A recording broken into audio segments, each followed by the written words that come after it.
తిరుపతిలో సెప్టెంబర్ 16వ తేదీ సోమవారం శరవణ సూపర్ మార్కెట్ గొప్ప ప్రారంభం. 22న తిరుపతిలో ఘంటసాల ది గ్రేట్ చిత్రం benefit show chairman M Venugopal Reddy తెలిపారు. శనివారం ఉదయం తిరుపతి ప్రెస్ క్లబ్ లో ఏర్పాటు చేసిన మీడియా సమావేశంలో ఆయన మాట్లాడుతూ నిర్మాతగా సిహెచ్ పని రామారావు సిహెచ్ దర్శకత్వంలో రూపొందించిన చిత్రం ఘంటసాల ది గ్రేట్ అని పేర్కొన్నారు. డిసెంబర్ 4వ తారీఖున ఈ చిత్రాన్ని రాష్ట్రమంతటా విడుదల చేసేందుకు ప్రయత్నం చేస్తున్నామని తెలిపారు. ఒక మంచి గాయకుడిగా తెలుగు పాటలు ప్రపంచానికి చాటి చెప్పి తెలుగు పాట గొప్పతనాన్ని అనంత శిఖరాల్లో నిలిపిన అమర గాయకుడు ఘంటసాల అని కొనియాడారు.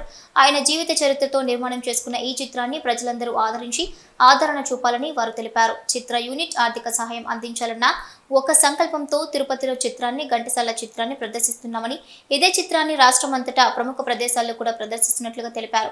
22వ తారీఖున ప్రదర్శించే చిత్రాన్ని ఘంటసాల చిత్రాన్ని ప్రజలందరూ తిలకించి విజయం చేకూర్చాలని కోరారు. ఈ మీడియా సమావేశంలో తిరుపతి ఫిలిం సొసైటీ ఉపాధ్యక్షుడు బుజ్జిబాబు నాయుడు, ప్రసాద్ రావు, మేరీ జై గుల్జర్ తదితరులు పాల్గొన్నారు. నిన్న రిలీజ్ చేయబడ్డది బుక్ పాటలు మాత్రం వారు ఘంటసాల మాస్టర్ గారు పాడిన మొదటి గారని వారు కూడా ఇది ఘంటసాల గారి శ్రీమతి సావిత్రమ్మ గారు ఆమె ప్రస్తుతం బెడ్ రీడింగ్లో ఉన్నారు. అందువల్ల మద్రాసు వెళ్ళి సరే సరే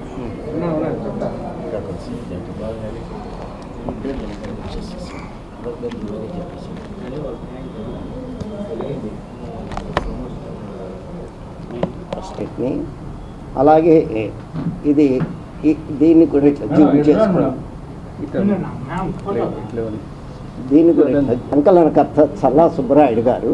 అలాగే ఇది ఘంటసాల రాగశాల అని ఇది క్లాసికల్కి సంబంధించి వారి యొక్క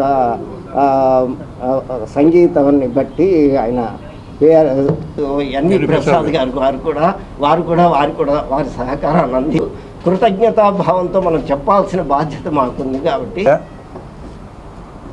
తిరుపతి ఫిలిం సొసైటీ ద్వారా ఈ నెల 22వ తేదీ దేవేంద్ర థియేటర్ నందు ఘంటసాల గారి జీవిత చరిత్ర సినిమా రిలీజ్ చేయబోతున్నారు.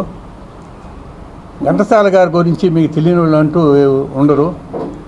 ఆయన 1922 డిసెంబర్ 4వ తేదీ గుడివాడ దగ్గర టేకుపల్లి అనే విలేజ్లో జన్మించారు. ఆయన చిన్నతనం నుంచి సంగీతం అంటే మక్కువ ఎక్కువ. ఆయన విజయనగరం ఆస్థాన రాజుల గారి ఆస్థాన గాయకుడిగా ఫస్ట్లో అక్కడ చేరి తర్వాత సినిమాలో చేరి సినిమాలో పాటలు పాడుతూ ఈరోజు ప్రపంచమంతా కూడా ఘంటసాల గారి గురించి తెలియని వాళ్ళు అంటూ లేదు. ఆయన పాడిన పాటలన్నీ ఆణిముత్యాలే. ఆయన ఫస్ట్ నుంచి కూడా 1942 క్విట్ ఇండియా మూమెంట్లో స్వాతంత్రం కోసం పోరాడి జైలు శిక్ష అనుభవించినాడు. గొప్ప స్వాతంత్ర సమరయోధుడు. తిరుపతిలో వెంకటేశ్వర స్వామి ఆస్థాన గాయకుడిగా తిరుమల తిరుపతి దేవస్థానంలో మొట్టమొదటి గాయకుడిగా ఆస్థాన గాయకుడిగా ఘంటసాల గారు తిరుమల తిరుపతి దేవస్థానం నందు ఫస్ట్లో అక్కడ చేరి తర్వాత అక్కడి నుంచి మన మామూలుగా అన్ని సినిమాలలో కూడా ఆయన పేరు తీసుకున్నాడు. ఘంటసాల గారు ఆయన డైరెక్ట్ చేశాడు చాలా సినిమాలకి సంగీత డైరెక్టర్గా. గుండమ్మ కథ, రహస్యము, మాయాబజారు ఇటువంటి సినిమాలన్నీ కూడా గొప్ప సినిమాలన్నీ కూడా ఆయన డైరెక్ట్ చేశాడు. లవకుశ ప్రపంచ ప్రసిద్ధిగాంచిన లవకుశ కూడా ఆయన డైరెక్ట్ చేసి మనకు ప్రజల చేత మెప్పు పొందాడు. ఆయన పద్మశ్రీ అవార్డు వచ్చింది. అదేవిధంగా ఆయన భగవద్గీత, పుష్ప విలాపము, రాబోయే బంగారు బావ ఇటువంటి ఆల్బమ్స్ కూడా ఎన్నో చేశారు. నమో వెంకటేశ, ఏడుకొండ స్వామి ఇటువంటి గొప్ప గొప్ప పాటలన్నీ కూడా పాడి ప్రజలను మెప్పించారు. అటువంటి గాయకుడు మనకు ఆంధ్రాలో పుట్టడం మనకు అదృష్టం. ఈ సూర్యచంద్రుడు ఉన్నంత వరకు ఆయన పేరు మనం వింటూనే ఉంటాము. ఆయన యొక్క జీవిత చరిత్రను 22వ తేదీ దేవేంద్ర థియేటర్ నందు పిక్చర్ రిలీజ్ చేయబడుతుంది. మీరందరూ కూడా ఈ కార్యక్రమం ఇచ్చేసి జయప్రదం చేయాల్సిందని కోరుకుంటున్నాం. చెప్పండి. ఓం నమో వెంకటేశాయ. నా పేరు కోట ఆదిశేషు. పుట్టి పెరిగిందంతా తిరుపతిలోనే. నా స్వస్థలం అయితే నేను దాదాపు ఒక 40 ఏళ్ళుగా సినీ పరిశ్రమలో సంగీత విభాగంలో పనిచేస్తూ ఉంటాను. ముఖ్యంగా ఏంటంటే సిహెచ్ ఫణి వారు నిర్మాతగా సిహెచ్ రామారావు గారు దర్శకత్వంలో మొట్టమొదటిసారిగా ఘంటసాల గారి జీవిత చరిత్రని సినిమాగా రూపొందించడం జరిగింది. ఈ సినిమా అనేక ఆర్థిక ఇబ్బందుల వల్ల డిసెంబర్ 4, ఎందుకంటే 1922 డిసెంబర్ 4 వారి జన్మదినం ఘంటసాల గారిది. మనకి 2022 డిసెంబర్ 4కి ఆయన శత జయంతి ఉత్సవాలు చాలా ఘనంగా చేయాలనుకున్నాం, కానీ కరోనా ఈ కారణాలన్నీ మీకు తెలిసిన మిత్రులకి, దానివల్ల అది ఒక స్థాయిలో చేయడం జరిగింది. ప్రస్తుతం ఈ ఘంటసాల ది గ్రేట్ ఈ సినిమా టైటిల్, దీన్ని డిసెంబర్ 4న రిలీజ్ చేసుకోవడానికి కొంత ఆర్థిక స్తోమత లేని పరిస్థితిలో ప్రొడ్యూసర్ గారు, డైరెక్టర్లు వాళ్ళు ఉండడం వల్ల దీన్ని ప్రతి చోట మే 21వ తారీఖు విజయనగరంలో వేశారు, మళ్ళీ రాజమండ్రిలో ఒక షో వేశారు, అలాగే ఆగస్టు 4వ తారీఖు విశాఖపట్నంలో వేశారు, మళ్ళీ మొన్న ఏలేశ్వరం సెప్టెంబర్ 8 ఏలేశ్వరంలో వేశారు, అలాగే 15 మళ్ళీ విశాఖపట్నంలో అక్కడ అభిమానుల కోరిక పైన మళ్ళీ రేపు 15వ తారీఖు అక్కడ వేస్తున్నారు సంగం సిరి థియేటర్లో. మన తిరుపతిలో కూడా రేపు సెప్టెంబర్ 22వ తారీఖు ఆదివారం వాళ్ళ రెగ్యులర్ షోస్కి ఇబ్బంది లేకుండా ఉదయం 8 గంటల నుంచి 10:30 వరకు 2.5 అవర్స్ నిడివి గల చిత్రం ఇది.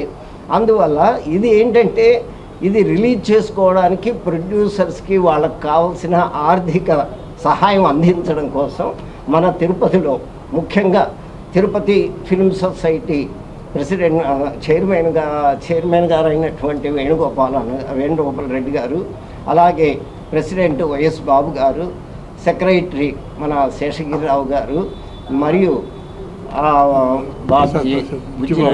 బుజ్జిబాబు నాయుడు గారు, తరువాత ప్రతి ఒక్కరు ప్రసాదరావు గారు, వీరే కాకుండా మన తిరుపతి ఫిల్మ్ సొసైటీలో ఉన్న సభ్యులందరి సహకారంతో, అలాగే తిరుపతిలో ఉన్న ఘంటసాల గారి అందరి సహకారంతో రేపు 22వ తారీఖు ఉదయం 8 గంటలకు సిఎస్ సినిమాస్, ప్రస్తుతం సిఎస్ సినిమాస్ మనకి ఓల్డ్గా దేవేంద్ర థియేటర్లో దీన్ని బెనిఫిట్ షోగా ప్రివ్యూ షోగా వేసి రిలీజ్కి కావాల్సిన ఆర్థిక సహాయాన్ని అందించడానికి తిరుపతి నుంచి మన వంతుగా మనం అందరం కూడా ఈ సహకారం అందిస్తున్నాం.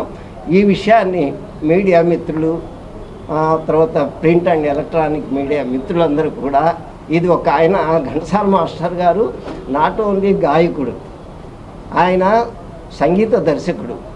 ఇప్పుడు అన్నగారు చెప్పారు లవకుశ, పాండవనవాసం, మాయాబజారు, గుండమ్మ కథ, ఇలా దాదాపు 110 చిత్రాల వరకు ఆయన సంగీత దర్శకత్వం వహించారు. అలాగే గాయకుడుగా ఆయన పాడిన పాటలు ప్రతి ఒక్కరికి ఈ రోజు వరకు అన్ని కాంపిటీషన్స్లో కూడా ఘంటసాల గారి పాటలే పాడుతూ ఉంటారు. ఇది ముఖ్యమైన విషయం. దీంట్లో తిరుపతి ఫిల్మ్ సొసైటీ వాళ్ళ యొక్క స్ఫూర్తితో Tirupati Lions club of Tirupati Garudadri వాళ్ళు, రోటరీ క్లబ్ వాళ్ళు, తర్వాత ఘంటసాల గారి అభిమానులందరూ కూడా వీరందరి సహకారంతో ఈ యొక్క సినిమాని డిసెంబర్ 4వ తారీఖున రిలీజ్ చేయడం కోసం ఆర్థిక ఇబ్బందులు పడుతున్నటువంటి ప్రొడ్యూసర్ గారికి మేమందరం కలిసి, కాబట్టి ఈ సహకారానికి నేను మీడియా ముఖంగా మన తిరుపతి ఫిల్మ్ సొసైటీ వారికి, Lions club of Tirupati Garudadri వారికి, రోటరీ